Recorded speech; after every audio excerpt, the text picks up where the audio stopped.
En aquel tiempo, al llegar a la región de Cesarea de Filipo, Jesús preguntó a sus discípulos: ¿quién dice la gente que es el Hijo del Hombre? Ellos contestaron: unos que Juan Bautista, otros que Elías, otros que Jeremías o uno de los profetas. Él les preguntó: ¿y vosotros quién decís que soy yo? Simón Pedro tomó la palabra y dijo: tú eres el Mesías, el Hijo del Dios vivo. Jesús le respondió: bienaventurado tú, Simón, hijo de Jonás, porque eso no te lo ha revelado ni la carne ni la sangre, sino mi Padre que está en los cielos. Ahora yo te digo, tú eres Pedro, sobre esta piedra edificaré mi iglesia, y el poder del infierno no la derrotará. Te daré las llaves del reino de los cielos. Lo que ates en la tierra quedará atado en los cielos, y lo que desates en la tierra quedará desatado en los cielos. Palabra del Señor. Gloria a ti, Señor Jesús.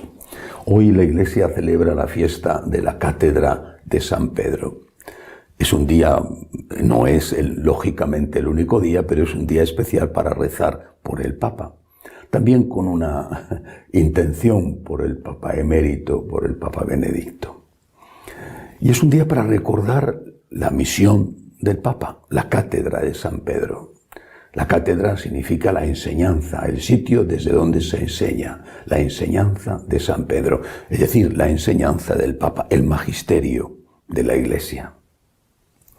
Algunos, quizá porque no tengan formación suficiente, consideran que el Papa, cualquier Papa, por supuesto no solo cualquier Papa, es el dueño del mensaje. También piensan que son los obispos o el cura, y te acusan de no darles la razón o no decirles lo que quieren escuchar. El Papa o el obispo o el cura no somos los dueños del mensaje, sino los servidores del mensaje. El Papa no es el superior de Cristo. El Papa es el vicario de Cristo, el representante de Cristo en la tierra.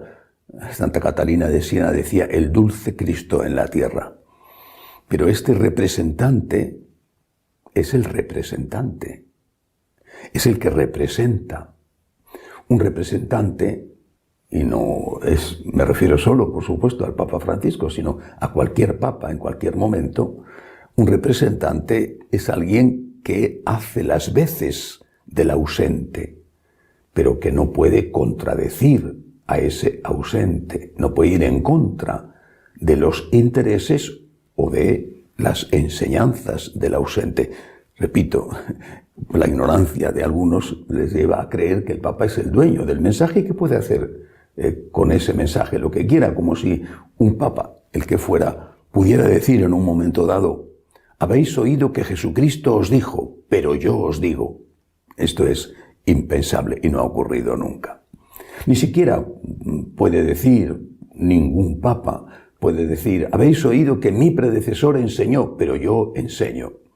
Porque estaría inmediatamente relativizando no solamente la enseñanza de su predecesor, que contradice, sino también su propia enseñanza, porque estaría diciendo a su sucesor que puede desautorizarle si le parece bien.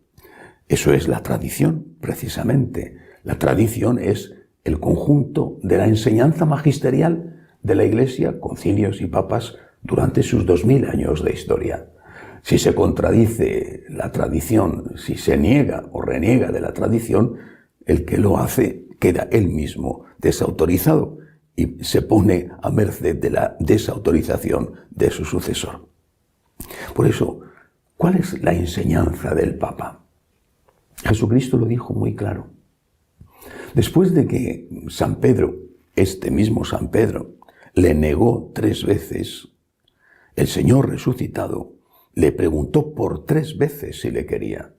Y ya cuando él, por 3 veces avergonzado, confiesa su amor y le dice avergonzado: tú sabes que te quiero, entonces le dice: tú eres Pedro, sobre esta piedra edificaré mi iglesia, confirma en la fe a mis hermanos.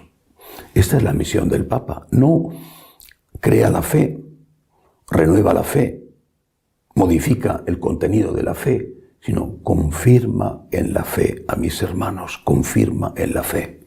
En la fe en que Cristo es Dios y por lo tanto en la fe, en la enseñanza íntegra, sin tocar una sola coma de aquello que Jesucristo nos dijo.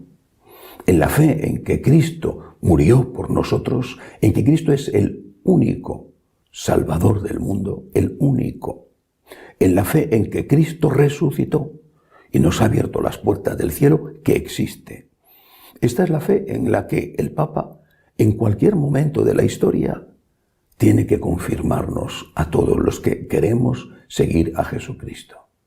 Esta es la fe de la Iglesia en la que el Papa debe confirmarnos. Él es el custodio, el primer custodio de esta fe. Y ahora quiero añadir otra cosa. Decir esto es exactamente lo mismo que hubiera dicho y que dije cuando estaba Juan Pablo II. Y lo mismo que hubiera dicho y que dije cuando estaba Benedicto XVI. Y no sé quién será el siguiente Papa, no sé cuándo vendrá, pero confío en poder estar vivo para decir lo mismo que estoy diciendo ahora. Si decir esto, el Papa es el vicario de Cristo, el Papa no es el dueño del mensaje, el Papa tiene el deber extraordinario, el deber importantísimo de confirmarnos en la fe de la Iglesia, basada en la palabra y en la tradición. Si decir esto es considerado por algunos una ofensa al Papa, estamos perdidos. Decir que el Papa no es el superior de Cristo no es ninguna ofensa al Papa. Pero si decir que el Papa no es el superior de Cristo es considerado por algunos ofender al Papa, estamos perdidos. Bueno, o están perdidos, porque esos, los que consideran que decir que el Papa no es el superior de Cristo y no es el dueño del mensaje, esos son los que han hecho del Papa un ídolo. Cristo es Dios. Solo Cristo es Dios.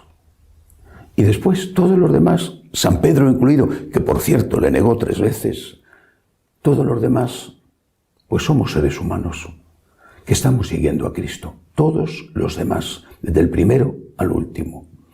Cuando el Papa confirma en la fe a sus hermanos, como han hecho los papas santos y no tan santos durante 2000 años, merece nuestro respeto, nuestro cariño, nuestra obediencia. Merece nuestra oración. Insisto, decir que el Papa no es Dios no es ofender al Papa. Algunos así lo están creyendo. Y decir que el Papa no está por encima de Cristo no es ofender al Papa. Es simplemente hacer y decir lo que Cristo nos ha enseñado. Pidamos por el Papa. Que así sea.